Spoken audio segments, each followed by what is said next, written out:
Nous sommes le vendredi 8 mai de l'année 2020. Vous êtes au rendez-vous de l'actualité sur Canal 3 Bénin. Voici le sommaire. La décision d'intégrer la presse écrite à la campagne électorale des municipales et communales 2020 est encore loin de faire l'unanimité au sein des acteurs de cette catégorie des médias. Et le centre des débats, c'est la pertinence ou non de cette décision de la haute autorité de l'audiovisuel et de la communication. En tout cas, Tanguy Agoy est allé à la rencontre de quelques acteurs de la presse écrite que vous entendrez dans ce journal. À Natitengu, ville située au nord du Bénin, la police républicaine est en double opération de sensibilisation et de répression par rapport au port de masques de protection contre le coronavirus. Et pour cause, cette mesure devenue obligatoire depuis peu sur toute l'étendue du territoire national est encore banalisée dans la cité de Nanto. La cible de cette opération, ce sont des motocyclistes et des automobilistes, nous dirons Abdou Sabi Drissou et Alassane Harouna. Dans le même temps, le gouvernement, lui, continue de recevoir l'appui des personnes de bonne volonté pour freiner la propagation de la pandémie. Hier, jeudi, l'entreprise CCE Construction et le personnel du médiateur de la République ont rejoint le cercle des donateurs avec un soutien financier, des dons reçus par le ministère de la Santé. Voilà pour le sommaire. Bien bonjour et bienvenue aux 13h. La dernière décision de la haute autorité de l'audiovisuel et de la communication qui intègre la presse écrite à la campagne électorale pour les communales et municipales 2020 fait encore débat. Les acteurs sont divisés quant à sa pertinence. Nombre d'entre eux ont trouvé que cela les limitait dans l'exercice de leur métier. Ils se sont tous prononcés ici dans le reportage signé Tanguy Agoy.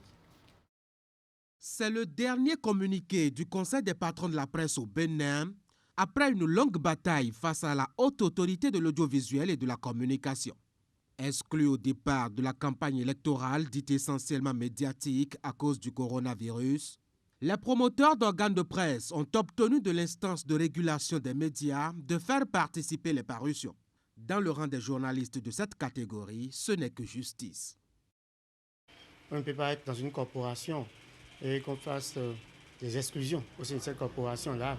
Et l'exclusion a été faite par la maison mère, la maison quand même qui est en charge de la régulation des médias. Donc c'est notre maison, à nous tous, la RAC. Si tant est que dans le cadre de la campagne médiatique, on parle d'équité, on parle d'un souci d'équité, et que ce soit l'autorité même de régulation qui fasse preuve d'exclusion, je crois que c'était mal parti. Chez les patrons de presse ayant travaillé pour obtenir cette révision de la position de la HAC, on parle beaucoup plus de victoire. Il aura fallu en effet de multiples actions en direction parfois même de personnes étrangères à la chose des médias pour obtenir enfin une place à la table du sacrifice patriotique et de la réquisition. Les membres du CNPA ainsi sauvés se sont alors sentis bien obligés. C'est le lieu de saluer le chef de l'État qui a entendu le cri de cœur pratiquement des fertières, de saluer également la haute autorité de l'audiovisuel et de la communication qui est restée très ouverte pour qu'aujourd'hui on en soit là. Mais ce retour à ce qu'on peut appeler la normale n'est pas du goût de tout le monde. Alors qu'ils croyaient avoir échappé à la contrainte de la réquisition et de ses implications, ils sont aujourd'hui limités dans leur marge de manœuvre, notamment pour ce qui est de la liberté dans le travail attendu. Le dernier alinéa de l'article 2 de la décision de la HAC embête beaucoup. Ça pose un problème. Comment peut-on nous interdire de faire des publi-reportages, des reportages, des comptes rendus en cette période de campagne? Une campagne censée être essentiellement médiatique et la HAC nous interdit. En principe, on doit pouvoir faire des débats, on doit pouvoir faire les commentaires, les analyses par rapport au profil des différents candidats aux élections et par rapport également aux défis qui attendent les différentes communes qui seront administrées dans les jours à venir. Mais il n'y a pas que le souci de la rigueur professionnelle qui fonde cette attitude de ceux de la presse écrite qui sont contre cette décision. En tant que chef d'entreprise, retourner à la réquisition leur fait perdre des affaires en cette période si propice. Plusieurs organes de presse comme moi étaient déjà sous contrat avec des partis politiques. La conséquence, les partis politiques ont résilié ces contrats-là parce que la RAC a interdit de relayer leurs activités. Ça nous crée du préjudice. Ceux qui surtout ne paraissaient pas régulièrement ou qui paraissaient sporadiquement, c'est bon pour eux, ils se sont dit, bon, c'est bien la décision de la RAC, mais en vérité, cette décision de la RAC-là ne nous rend pas service en tant que patron de presse. Nous sommes dans une dynamique de patriotisme. Il faut être patriote pour comprendre un peu la situation. Le débat n'en a pas fini dans la presse au sujet de cette option pour la campagne électorale. Les directeurs de publication se plaignent aussi de leurs difficultés par ces temps à remplir convenablement les colonnes. Les sujets sont devenus en effet rares et les parutions se cassent la tête pour être au rendez-vous de tous les matins.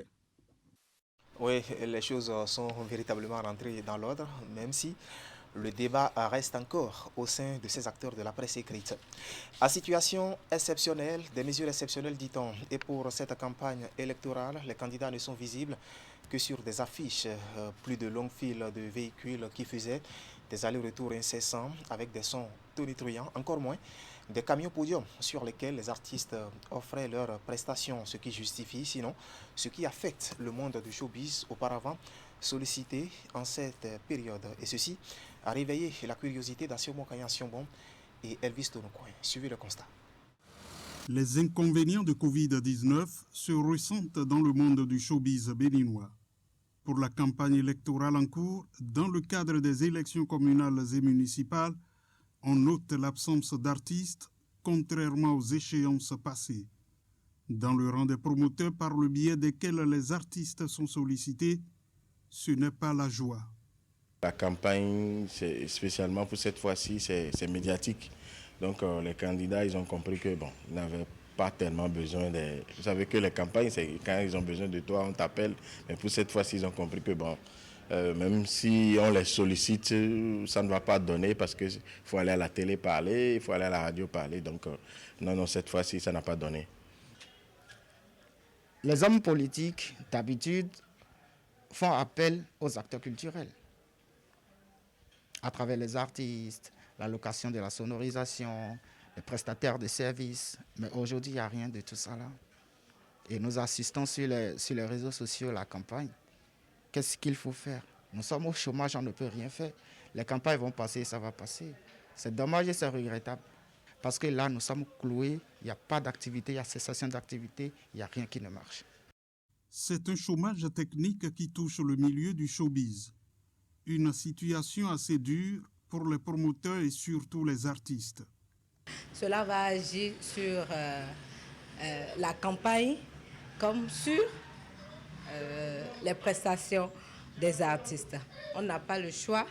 Et puis, tout le monde sait que ces temps-ci, c'est un temps vraiment bruyant pour les artistes. Il y a des temps morts, il y a également des temps vivre des temps bruyants pour les artistes. Chacun savait déjà qui il allait quand même appuyer pendant cette période. Donc tout était déjà fait. Mais voilà, qu'est-ce qu'on peut? C'est de l'argent en l'air. Donc on essaie d'oublier ça. On va passer à autre chose, essayer de s'adapter à la situation actuelle. Parce qu'on ne peut pas s'apitoyer sur juste un événement qui est passager. C'est un coup très dur pour nous les artistes, surtout en ce temps de Covid-19 où les activités sont un peu bizarres, je vais dire. Nous qui n'avions pas de travail, de boulot, à part la musique, vraiment c'est un peu dur pour nous. Mais on n'y peut rien. C'est pour notre sécurité, c'est pour notre santé, donc on est obligé de respecter les consignes données par l'État. C'est une première au Bénin, s'accordent à dire les promoteurs. Et en même temps, elle mérite réflexion. En temps normal, quand on démarre les campagnes, quand ça démarre en même temps, il y a les prestations, les candidats nous sollicitent pour la réalisation des chansons, des prestations et tout. Mais pour cette fois-ci, tout le monde est à la maison. On n'a pas le choix, on dit l'homme propose, Dieu dispose. C'est très dur pour nous, c'est vraiment très dur. Parce que la situation qu'on est en train de vivre, je peux dire que c'est pour la première fois que ça arrive dans le monde entier, spécialement au Bénin. Donc on n'a pas le choix, on est à la maison. On dort, on mange, on dort. Bon, il n'y a plus d'économie, donc on est là. Non, c'est une évidence. Je crois que cette pandémie doit être une leçon pour nous, les acteurs culturels, à toute la chaîne de production d'ailleurs, parce que nous avons toujours travaillé et sans penser à nos vieux jours, à la retraite. Et voilà cette pandémie qui survient brusquement et qui a surpris tout le monde. Comment est-ce qu'on va exercer notre métier à la maison? C'est impossible. Et du coup, nous nous sommes retrouvés au chômage. Et je vais qualifier ça de chômage technique parce qu'on a espoir que c'est temporaire. C'est temporaire, certes, les activités vont reprendre. Mais en attendant, la mobilisation est générale contre cette maladie. Voilà, nous allons rester avec Asiomo Kaya, Asiomo et Elvis Tonoukouin qui vont nous montrer maintenant le quotidien de ces artistes et promoteurs en cette période, bien sûr, de campagne électorale, avec, vous le savez, des restrictions sociales.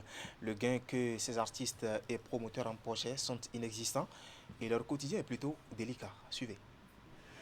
Covid, arrête le mal que tu fais. Le coronavirus affecte jusqu'aux bourses des artistes. Pour ces communales, pas la trace du moindre artiste. C'est une perte énorme pour ces actes culturels. Et c'est un manque à gagner pour tout homme d'affaires, comme vous savez.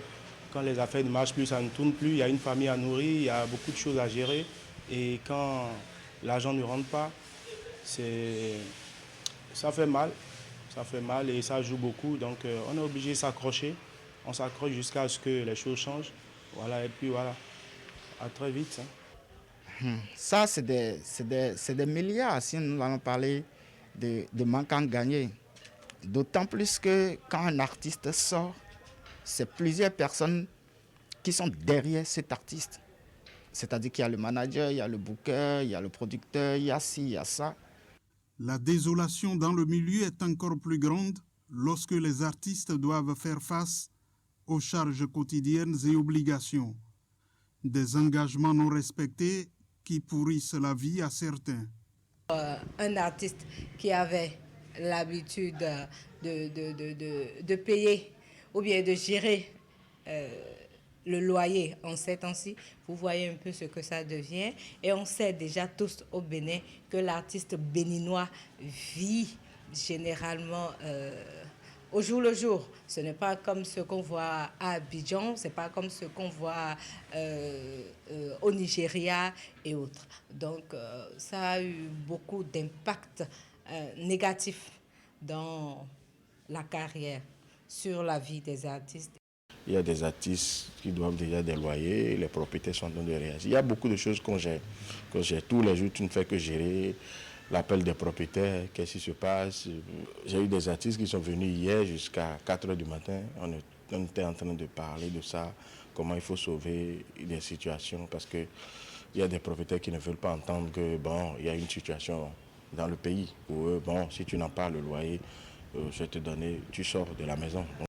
Pour la plupart, l'espoir n'est pas perdu. Tout ce que moi, je souhaiterais, c'est que les activités reprennent très vite. Et déjà, les inspirations s'enchaînent pour mettre en garde la pandémie dont les artistes prévoient une fin très proche. Coronavirus, avec tous nos gestes barrières, nous allons ensemble te barrer la voie. Voilà. Voilà la voix d'un de ces artistes. De toutes les façons, être artiste par 7 ans qui courent, ce n'est pas du tout la joie, comme le dirait l'autre. À Natitengu, la police républicaine est en double opération de sensibilisation et de répression par rapport au port de masques de protection contre le coronavirus. Cette mesure devenue obligatoire depuis peu sur toute l'étendue du territoire national est encore banalisée dans cette ville. Les forces de sécurité et publiques ont dû prendre leurs responsabilités et leur première cible. Ce sont les motocyclistes et les automobilistes. Abdou Sabi Idriss et Lassana Aruna nous font ici le point de cette opération. Suivez. Ce motocycliste circulant dans la cité de Nanto sans son masque de protection sera arrêté par les éléments de la police républicaine qui vont le contraindre à s'en procurer avant de poursuivre son chemin. Tout comme lui, nombreux sont ces citoyens qui ont été rappelés à l'ordre par la police républicaine avant de se voir obligés de se procurer des bavettes auprès de ces jeunes vendeurs circonstanciels. Cette opération menée de main de maître par le commissaire central de la ville vise à sensibiliser les populations sur le port obligatoire de masques avant la phase de répression prévue dans les tout prochains jours, où tout contrevenant à cette disposition gouvernementale de riposte contre le Covid-19 sera systématiquement verbalisé. Comme vous le constatez sur le terrain, les motocyclistes, ceux qui sont dans les voitures, bien à pied, qui n'ont pas de masque, on les contraint à payer les marches et les petits-enfants que vous voyez avant qu'ils ne continuent, pour que ce soit un peu respecté dans la ville de Nati Tengu. La contravention, c'est 6 000 vont payer au trésor, nous ramènent les récépissés. Oui, sinon ils sont gardés, on peut même les déférer. C'est les institutions du gouvernement en tout cas. La sensibilisation continue jusqu'à la fin de la semaine. Et à partir de la semaine prochaine, on continue la répression. Mais en attendant cette phase répressive, la police républicaine se vertue à montrer aux usagers la nécessité du port de masque pour se protéger contre cette pandémie.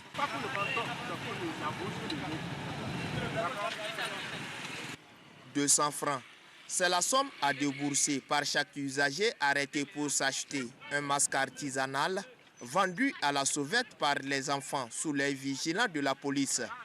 Mais au-delà de cette sensibilisation, la police a également arrêté plusieurs usagers indélicats pour non-port de casque, une prescription élémentaire du code de la route. Par rapport au non-port de casque, cette opération-là a commencé depuis longtemps, la répression continue.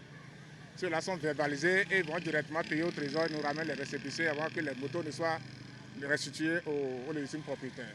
Une fois le contrevenant arrêté, il doit passer au trésor public pour payer une amende de 10 000 francs, seule condition pour retirer son engin.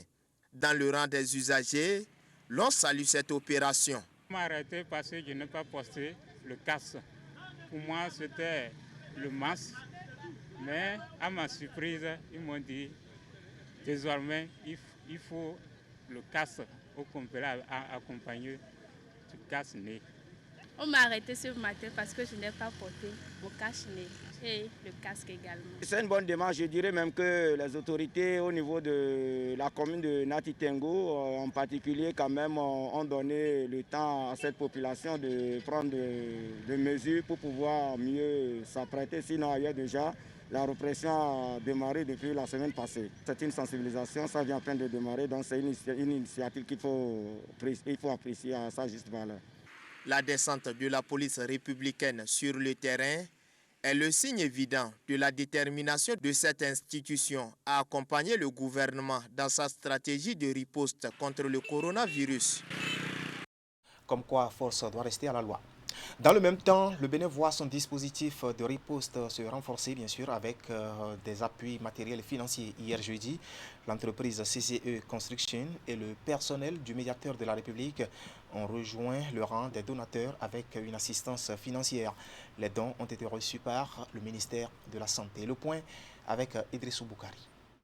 Pour les malades de Covid. En réponse à l'appel à la solidarité lancé par le gouvernement, l'entreprise CCE manifeste son soutien. Un chèque de 20 millions de francs CFA et 700 tests de diagnostic, c'est la contribution des responsables de l'entreprise pour accompagner le chef de l'État et son gouvernement dans leur stratégie mise en place pour contrer la pandémie du coronavirus.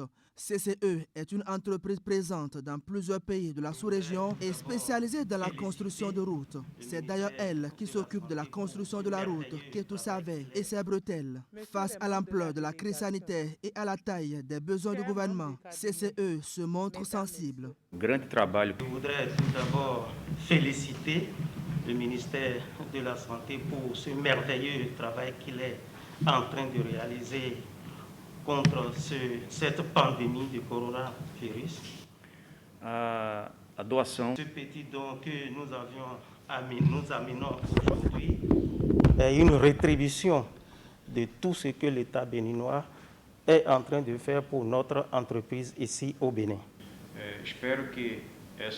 Je pense que cette démarche fera appel à d'autres entreprises sur la place au Bénin et de nous emboîter le pas. Toujours dans ce même élan de solidarité, le personnel du médiateur de la République a mis la main à la pâte. Les travailleurs de cette institution ont sorti de leur poche une somme de 500 000 francs CFA pour soutenir le gouvernement et renforcer son plan de contingence pour lutter contre la propagation du Covid-19. C'est modeste, mais c'est notre effort de guerre et je vous prie de l'accepter ainsi.